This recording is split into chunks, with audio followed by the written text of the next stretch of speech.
குமரியில் 12 சிவாலயங்களும் சிறப்புகளும். குமரியில் 12 சிவாலயங்கள் அருகருகே அமைந்திருப்பதும் அந்த ஆலயங்களை ஓடி சென்று சிவராத்திரியில் வழிபடும் நிகழ்வும் கொஞ்சம் வித்தியாசமானது என்றால் மிகையாகாது.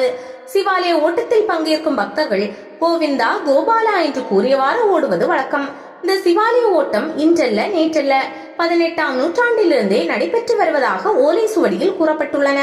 முஞ்சிறை திருமலை மகாதேவர் கோவிலில் இருந்து தொடங்கும் இந்த சிவாலய ஓட்டம் திக்குறிச்சி மகாதேவர் கோவில், திருப்பரப்பு மகாதேவர் கோவில், திருநந்திக்கரை திருநந்தீஸ்வரர் கோவில், பொன்மனை தீம்பிலாங்குடி மகாதேவர் கோவில், திருப்பன்னிப்பாக்கம் கிராதமூர்த்தி கோவில், கல்குளம் நீலகண்டசாமி கோவில், மேலாங்கோடு காலகாலர் கோவில், திருவிடைக்கோடு சடையப்ப மகாதேவர் கோவில், திருவிதாங்கோடு மகாதேவர் கோவில், திருப்பன்றிக்கோடு மகாதேவர் கோவில் ஆகியவை வழியாக நட்டாலம் சங்கரநாராயணர் கோவிலில் நிறைவு பெறும்.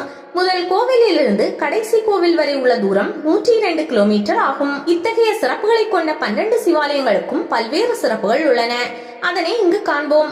முஞ்சிறை திருமலை மகாதேவர் கோவில் மார்த்தாண்டத்திலிருந்து 8 கிலோமீட்டர் தொலைவில் உள்ளது. இது மதுரை திருமலை நாயக்கரின் தாய் உதிச்சி என்பவர் கட்டிய கோவில் என வாய்மொழி கதையாக கூறப்படுகிறது. முஞ்சிறை கிராமத்துடன் ராமாயணத்தை இணைக்கும் வாய்மொழி செய்திகளும் உள்ளது. அதாவது ராவணன் சீதையை சிறை வைத்த முதல் இடம் முன் சிறை என்று சொல்லப்படுகிறது. இந்த கோவிலின் மூலவரை சூலவாணி என்று கூறுவார்கள். பிரணவத்தின் பொருள் தெரியாததால் படைப்பு கடவுளான பிரம்மனை முருகன் சிறைப்பிடித்து வைத்த இடமே முஞ்சிறை ஆயிற்று. அப்போது பிரம்மனின் முன் தோன்றிய வடிவே சூலவாணி என்ற ஒரு கதையும் உண்டு. திக்குறிச்சி மகாதேவர் கோவில் நம்பூதிரி ஒருவரின் கனவில் சிவன் தோன்றி ஆற்றின் கரையில் கோவில் அமைக்க கட்டளையிட்டதாகவும் அவர் தன் சொத்துக்களை விற்று கோவில் கட்டியதாகவும் தலபுராணம் கூறுகிறது. இந்த கோவிலில் நந்தி இல்லை. திக்குறிச்சி ஊருக்கு ஒருமுறை வந்த காளை ஒன்று ஊர் மக்களுக்கு மிகுந்த தொல்லை கொடுத்தது. ஊர் மக்கள் கல்லால் அறிந்து அதை விரட்டி பார்த்தனர். ஆனால் அது மிரண்டு விரட்டியவர்களை எதிர்த்தது. இதை அறிந்த தரணநல்லூர் நம்பூதிரி அந்த காளையை தாமிரபரணி ஆற்றின் கரையில் மூழ்க செய்தார். அப்போது கோவிலில் இருந்த நந்தியும் மாயமாகிவிட்டது என்றும் அதன் பிறகு இந்த கோவிலில் நந்தி வைக்க வேண்டாம் என ஊர் மக்கள் முடிவு செய்ததாகவும் கூறப்படுகிறது. திருப்பரப்பு மகாதேவர் கோவில் 12 சிவாலயங்களில் 3வது கோவில் குமரியின் குற்றாலம் என்று அழைக்கப்படும் திருப்பரப்பில் அமைந்துள்ளது. கோவிலின் மூலவரான சிவன் வீரபத்திரர் ஜடாதரர் என அழைக்கப்படுகிறார். வீரபத்திரரும் காளியும் சேர்ந்து தட்சணை வதம் செய்த பிறகு தியானம் செய்வதற்கு திருப்பரப்பு ஊரில் அமர்ந்தனர். கன்னிப்பெண்கள் நல்ல கணவன் கிடைக்க வேண்டும் என்பதற்காக இந்த தலத்தில் வழிபடுவது வழக்கம். திருப்பரப்பு அருவி பாயும் பகுதியில் ஒரு குகை உள்ளது. இங்கு காளி புடைப்பு சிற்பமாக இருக்கிறாள். திருநந்திக்கரை திருநந்தீஸ்வரர் கோவில் இந்த கோவில் வெயில் அறியாத ஊரில் இருக்கிறது என்று கூறப்படுகிறது. நந்தி ஓடையின் கரையில் சோலையாக அடர்ந்து வளர்ந்த மரங்களின் நடுவே உள்ளது. இந்த ஊர் தலைவர் உளுத்துப்பாறை அடிவார ஏரியின் நடுவில் குடைவரை கோவிலில் சிவலிங்கம் மிதப்பது போல் கனவு கண்டார். அடுத்த நாள் ஏரியின் நடுவில் சுயம்புவாக ஒரு சிவலிங்கம் முளைத்திருப்பதையும் ஊர் மக்கள் கண்டனர். பின்னர் மன்னர் உதவியுடன் பிரதிஷ்டை செய்யப்பட்டது. நந்தி கருவறைக்கு எதிரே சிறு குழியில் உள்ளது. இது தொடர்பாகவும் ஒரு கதை சொல்லப்படுகிறது. இந்த கோவில் உருவான காலத்தில் எல்லா லட்சணமும் பொருந்திய ரிஷபம் ஒன்று இந்த ஊருக்கு வந்தது. அது ஊர் மக்களை பயமுறுத்தியது. மக்கள் இறைவனிடம் முறையிட்டனர். சிவன் அந்த நந்தியை தன் எதிரே சிறிய குழியில் அமர்த்தி கொண்டார் என்று சொல்லப்படுகிறது. கோவில் கரைவரையில் உள்ள 27 கட்டங்கள் நட்சத்திரங்களை குறிக்கின்றன. பொன்மனை தீம்பிலான்குடி மகாதேவர் கோவில் இந்த பகுதி காடாக இருந்த போது காணிக்கார சமூகத்தை சேர்ந்த தீம்பிலான் என்பவர் மரம் வெட்டி கொண்டிருந்த போது சுயம்புவாக முளைத்திருந்த சிவலிங்கத்தை கண்டார். இது ஊர் மக்களுக்கு தெரிந்து அங்கே ஒரு கோவில் கட்டினார். அதனால்தான் தீம்பிலான்குடி என்னும் பெயரால் வழங்கப்படுகிறது. திருப்பன்னிப்பாக்கம் கிராதமூர்த்தி கோவில் இந்த கோவில் தலபுராணம் மகாபாரதத்துடன் தொடர்புடையதாகும். பாசுபதாஸ்திரம் வேண்டி சிவனை நோக்கி தவம் செய்த அர்ஜுனன் கிராதனாக அதாவது வேடனாக இருந்த சிவனுடன் மோதி தோற்ற நிகழ்வுடன் தொடர்புடையதாகும். குமரி மாவட்ட கோவில்களில் பூஜையின் போது புல்லாங்குழல் இசைக்கும் ஒரே கோவில் இதுதான். பத்மநாபபுரம் நீலகண்டசாமி கோவில் இந்த கோவிலில் உள்ள சிவன் ஆதி சிவன் எனப்படுகிறார். இந்த லிங்கத்தின் உயரம் 160 சென்டிமீட்டர் ஆகும். இந்த சிவன் சுயம்புவாக வளர்ந்தவர் என்பது ஐதீகம். வேணாட்டரசர்கள் இங்கே இருந்த போது தரிகட்டு ஓடிய குதிரை ஒன்று இந்த கோவில் இருக்கும் இடத்திற்கு வந்து அடிபட்டு நின்றதாம். அரசன் குதிரை நின்ற இடத்தில் சுயம்புவான லிங்கத்தை கண்டான். அந்த இடத்தில் இந்த கோவிலை கட்டினான் என்று தலபுராணம் கூறுகிறது. இந்த கோவில் உள்ள நந்தி மண்டபத்தை மதுரையை ஆண்ட திருமலை நாயக்கர் கட்டினார் என்பது மரபு வழி செய்தியாகும். இங்குள்ள அம்மன் கோவில் வாசலின் எதிரே உள்ள தூண்களில் திருமலை நாயக்கரும் அவரது தம்பியின் சிற்பமும் உள்ளது. மேலாங்கோடு காலகாலர் கோவில் இந்த கோவிலின் சிவன் மார்க்கண்டேயன் கதையுடன் இணைத்து பேசப்படுகிறது. மிருகண்ட முனிவருக்கு குழந்தை இல்லை. சிவனை நோக்கி தவம் இருந்தார்.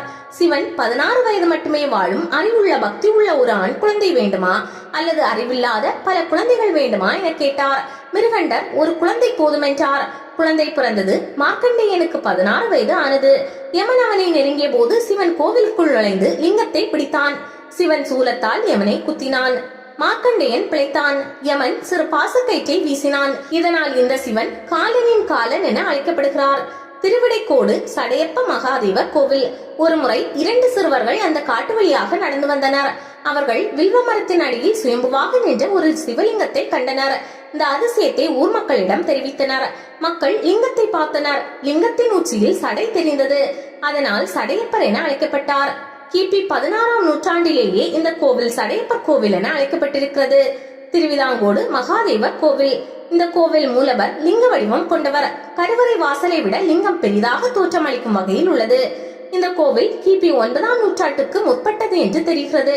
இந்த கோவிலின் கல்வெட்டு ஒன்று மூலவரை ஈசான சிவன் ஆலிமரப்புந்தில் இருப்பவர் என்றும், நம்பூதிரிகள் மூலவரை பரிதிபாணி என்றும் கூறுகின்றனர். திருவிதாங்கோடு சிவன் கோவிலை பிற 11 சிவாலயங்களில் இருந்தும் குமரி மாவட்டத்தில் உள்ள பிற கோவில்களில் இருந்தும் பிரித்து காட்டும் அம்சம் இங்குள்ள சிற்பங்கள் தான். சிவன் விஷ்ணு கோயில்களில் ஒரே நாளில் திருவிழா தொடங்கி 10 நாட்களிலும் நடக்கிறது. திருப்பன்னிப்பாக்கம் மகாதேவர் கோவில். இந்த கோவில் தொடர்பான கதை மகாபாரதம் அர்ஜுனன் தபசுடன் தொடர்புடையது. அர்ஜுனனுக்கும் சிவனுக்கும் நடந்த சண்டையில் அர்ஜுனன் தோற்றான். அப்போது சிவனை அர்ஜுனன் அடையாளம் கண்டான். தசாவதார கதையில் ஒன்றான வராக அவதார கதையுடன் இந்த கோவில் புராணத்தை இணைத்து கூறுகிறார்கள். நட்டாலம் சங்கரநாராயணர் கோவில். இந்த கோவில் கருவறை மூலவரை அர்த்தநாரீஸ்வரர் என்று குறிப்பிடுகின்றனர். கிபி 16, 17ஆம் நூற்றாண்டில் இந்த கோவில் கட்டப்பட்டதாக கருதலாம். சிவாலய ஓட்டம் தொடர்பான மகாதேவர் கோவிலின் முன்பு இருக்கும் குளத்தின் முன் சங்கரநாராயணர் கோவில் உள்ளது. இதன் கருவறையில் லிங்க வடிவ சங்கரநாராயணர் இருக்கிறார். இந்த கோவில் மண்டப தூண்களிலும் நமஸ்கார மண்டப தூண்களிலும் சிற்பங்கள் உள்ளன. இவை அரச குடும்பத்தினரின் சிற்பங்கள். இந்த சிற்பங்களின் அடிப்படையில் வேணாட்டு அரசர்களின் நன்கொடை இந்த கோவில் என கருதப்படுகிறது. சைவ வைணவ ஒற்றுமையை வலியுறுத்தும் சிவாலய ஓட்டம். சிவராத்திரி நாளில் உலகெங்கும் உள்ள சிவபக்தர்கள் விடிய விடிய சிவநாமம் சொல்லி சிவனை வழிபட்டுக் கொண்டிருப்பார்கள். அதே சமயம் கன்னியாகுமரி மாவட்ட சிவபக்தர்கள் காவி உடை அணிந்து கையில் விசிறி தாங்கி ஓடி ஓடி 12 சிவாலயங்களை வழிபட்டுக் கொண்டிருப்பார்கள். ஒவ்வொரு ஆண்டும் மகா சிவராத்திரியை முன்னிட்டு நடைபெறும் இந்த நிகழ்வை சிவாலய ஓட்டம் என்று அழைப்பார்கள். சிவராத்திரிக்கு முன்தினம் மாலை தொடங்கும் இந்த சிவாலய ஓட்டம் கன்னியாகுமரி மாவட்டத்தில் உள்ள 12 சிவாலயங்களையும் சுற்றி வந்து மகா சிவராத்திரி என்று நிறைவு பெறும். கன்னியாகுமரி மாவட்டம் தமிழ்நாட்டுடன் இணையும் முன்பு திருவிதாங்கூர் கொச்சி சமஸ்தானத்துடன் இணைந்திருந்தது. அப்போது தோவாளை, அகஸ்தீஸ்வரம், கல்குளம், விளவங்கோடு ஆகிய 4 தாலுகாக்களில் தோவாளை, அகஸ்தீஸ்வரம் ஆகியவை நாஞ்சல் நாடு எனவும், கல்குளம், விளவங்கோடு தாலுகாக்கள் வேணாடு எனவும் அழைக்கப்பட்டது. வேணாட்டின் தலைநகராக தற்போது பத்மநாபபுரம் என்று அழைக்கப்படும் கல்குளம் விளங்கி வந்தது. இதில் விளவங்கோடு, கல்குளம் தாலுகாக்களில் சைவ வைணவ மரபுகளில் ஒற்றுமைக்கு உதாரணமாக சிவாலய ஓட்டம் நடந்து வருகிறது. இந்த சிவாலய ஓட்டம் குறித்து மரபு கதைகளில் வைணவ மரபு சார்ந்த கதைகள் உண்டு. இது திருவட்டாறு ஆதிகேசவ பெருமாள் கோவில் தலபுராணத்தோடு தொடர்புடையது. ஒரு சமயம் பிரம்மா யாகம் செய்தார். அப்போது தேஜஸுடன் காணப்பட்ட பிரம்மாவிற்கு அகங்காரம் ஏற்பட்டது. அப்போது விஷ்ணுவின் தூண்டுதலால் பிரம்மாவின் நாக்கில் வாணி தேவி அமர்ந்திருந்து மந்திர உச்சாரணத்தை பிறழ செய்தாள். இதனால் யாக குண்டத்திலிருந்து தீபகேசி வடிவான கேசன் என்ற அரக்கன் தோன்றினான். அவன் பிரம்மாவிடம் மரணமில்லாமல் இருக்க வரம் பெற்றான். பர்வதத்தில் இருந்த கௌடல்யன் என்னும் அரசனை கொன்று அந்நாட்டை தனதாக்கி கொண்டான். தேவர்களையும் முனிவர்களையும் துன்புறுத்த தொடங்கினான். 3 உலகமும் அவன் ஆட்சியின் கீழ் வந்தது. அவனது கொடுமையை ஒழிக்க விஷ்ணு கருட வாகனம் ஏறி போரிட்டார். ஆனால் அவனை அழிக்க முடியவில்லை. அப்போது அங்கே தோன்றிய பராசக்தி கேசனை சுற்றி ஆதிசேஷன் வளைத்து அரண் கட்டட்டும், நீ அதன் மேல் சயனிப்பாய் என்று விஷ்ணுவிடம் தெரிவித்தாள். அதன்படியே விஷ்ணு பகவான் கேசனை வீழ்த்தி ஆதிசேஷனின் அரணுக்குள் அகப்பட செய்தார். கீழே விழுந்த கேசனது 12 கைகளும் பாம்பனைக்கு வெளியே விழுந்து கிடந்தன. அந்த கைகளால் அகப்படும் மனித உயிர்களை பிடித்து கேசன் வதம் செய்தான். பேரழிவுகளை ஏற்படுத்தினான்.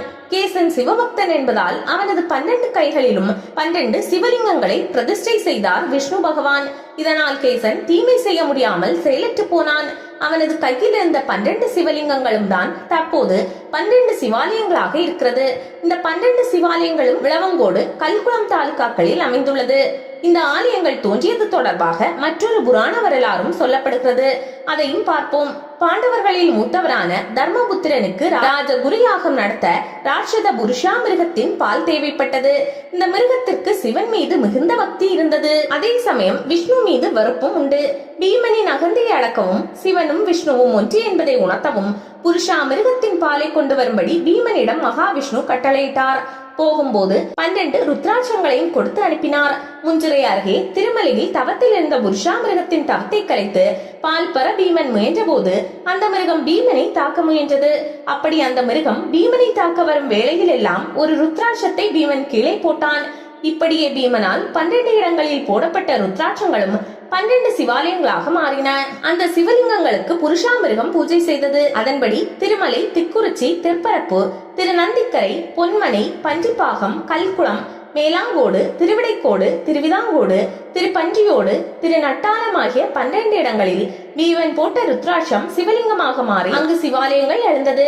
முஞ்சிரை திருமலை மகாதேவர் கோவில், திக்குறிச்சி சிவன் கோவில், திருப்பரப்பு மகாதேவர் கோவில், திருநந்திக்கரை நந்தீஸ்வரர் கோவில், பொன்மனை தீம்பிலாங்குடி மகாதேவர் கோவில், திருப்பன்னிப்பாகம் சிவன் கோவில், கல்குளம் நீலகண்ட சுவாமி கோவில், மேலாங்கோடு சிவன் கோவில், திருவிடைக்கோடு மகாதேவர் கோவில், திருவிதாங்கோடு மகாதேவர் கோவில், திருப்பன்றிக்கோடு மகாதேவர் கோவில், திருநட்டாலம் சங்கரநாராயண கோவில் ஆகிய 12 சிவாலயங்கள் உள்ளன. சிவராத்திரி தினத்திற்கு முதல் நாளில் இருந்து சிவராத்திரி நாள் அன்று நள்ளிரவு வரை சுமார் 24 மணி நேரமும் தொடர்ச்சியாக 100 கிலோமீட்டர் தூரம் வரை 12 சிவாலயங்களையும் ஓடி ஓடி வழிபடுகிறார்கள்.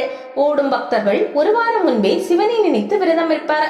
மேல் சட்டையின்றி கையில் விசிறி ஒன்றையும் வைத்துக் கொண்டு கோவிந்தா கோபாலா என்ற திருநாமம் எழுப்பி கோவில்களை அடைந்து அங்குள்ள குளத்தில் நீராடி சிவனை வழிபடுகின்றனர். திருநட்டாலத்தில் சிவனும் விஷ்ணுவும் இணைந்து காட்சி தந்ததை தொடர்ந்து அங்கு ஓட்டம் நிறைவு பெறுகிறது. பீமன் ஓடும்போது எழுப்பிய கோபாலா கோவிந்தா கோஷத்தை எழுப்பியபடி சிவராத்திரி தினத்தில் பக்தர்கள் இந்த கோயில்களுக்கு ஓடி சென்று வழிபடுகின்றனர். கன்னியாகுமரி மாவட்டத்தில் கல்குளம் மற்றும் விளவங்கோடு தாலுகாவில் சுமார் 100 கிலோமீட்டர் சுற்றளவில் இந்த கோவில்கள் அமைந்துள்ளன. சிவனும் விஷ்ணுவும் ஒன்று, ஒருவருக்கும் அகந்தை கூடாது என்பதை உணர்த்தும் வகையில் இந்த சிவாலய ஓட்டம் நடைபெறுகிறது. ஹரியும் ஹரனும் ஒன்று என்பதை சிவாலய ஓட்ட நிகழ்வு உணர்த்துகிறது. 12 சிவாலயங்கள். குமரி மாவட்டத்தில் உள்ள 12 சிவாலயங்களிலும் சிவராத்திரிக்கு முன்தின மாலை முதல் பக்தர்கள் கோவிந்தா கோபாலா என்ற கோஷத்துடன் ஓடி தரிசனம் செய்வர். முஞ்சிரை திருமலை மகாதேவர் கோவிலில் இருந்து தொடங்கி அங்கிருந்து 9 கிலோமீட்டர் தூரத்தில் உள்ள திக்குறிச்சி சிவன் கோவில் 2வது சிவாலயம் ஆகும். திக்குறிச்சியிலிருந்து அரமனை கலியல் வழியாக 14 கிலோமீட்டர் தூரத்தில் திருப்பரப்பு மகாதேவர் கோவில் உள்ளது. அங்கிருந்து குலசேகரம் கான்வென்ட் ஜங்ஷன் வழியாக 8 கிலோமீட்டர் தூரத்தில் திருநந்திக்கரை நந்தீஸ்வரர் கோவில் இருக்கிறது. திருநந்திக்கரையிலிருந்து குலசேகரம் கான்வென்ட் ஜங்ஷன் வழியாக 7 கிலோமீட்டர் தூரத்தில் பொன்மனை தீம்பிலான்குடி மகாதேவர் கோவில் உள்ளது. பொன்மனையிலிருந்து 11 கிலோமீட்டர் தூரத்தில் திருப்பன்னிப்பாக்கம் சிவன் கோவில் உள்ளது. அங்கிருந்து 6 கிலோமீட்டர் தூரத்தில் கல்குளம் நீலகண்ட சுவாமி கோவில் உள்ளது. அங்கிருந்து 3 கிலோமீட்டர் தூரத்தில் மேலாங்கோடு சிவன் கோவில் உள்ளது. அங்கிருந்து 5 கிலோமீட்டர் தூரத்தில் திருவிடைக்கோடு மகாதேவர் கோவில் உள்ளது. அங்கிருந்து 6 கிலோமீட்டர் தூரத்தில் திருவிதாங்கோடு மகாதேவர் கோவில் உள்ளது. திருவிதாங்கோடு மகாதேவர் கோவிலில் இருந்து 8 கிலோமீட்டர் தூரத்தில் திருப்பன்றிக்கோடு மகாதேவர் கோவில் உள்ளது. திருப்பன்றிக்கோடு மகாதேவர் கோவிலில் இருந்து 5 கிலோமீட்டர் தூரத்தில் திருநட்டாலம் சங்கரநாராயணர் கோவில் உள்ளது. இந்த 12 சிவாலயங்களிலும் பக்தர்கள் ஓடியே தரிசனம் செய்வர். முஞ்சிரை திருமலை மகாதேவர் கோவில் தொடங்கி திருப்பன்றிக்கோடு மகாதேவர் கோவில் வரை உள்ள 11 கோயில்களிலும் பக்தர்களுக்கு பிரசாதமாக திருநீர் வழங்கப்படுகிறது. நட்டாலம் சங்கரநாராயணர் கோவிலில் மட்டும் பிரசாதமாக சந்தனம் வழங்கப்படுகிறது.